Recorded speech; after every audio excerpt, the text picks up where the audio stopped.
Hey everyone, Gil here at Grayman Prepping. On today's episode of Your Prep for Today, I want to talk to you about developing a skill, a cooking skill, specifically baking.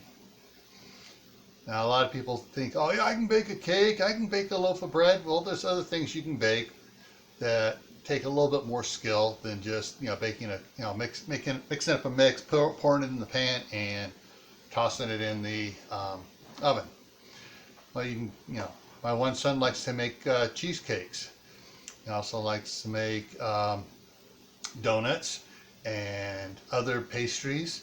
And so there are a lot of different things in baking that take a little bit different skills other than just first time, opening the book up. Okay, I can do this. There are little nuances that aren't usually included in recipes. So think about practicing your baking skills.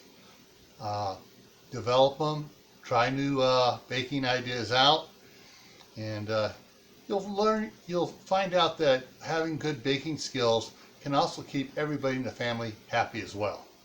So stay happy no matter what life throws at you. Stay safe, don't go out and do anything foolish. Keep adding to your preps: water, food, medicine, clothing. Learn a new skill such as baking, and learn a skill every month. Also, try growing something indoors. Try doing a year-round indoor garden.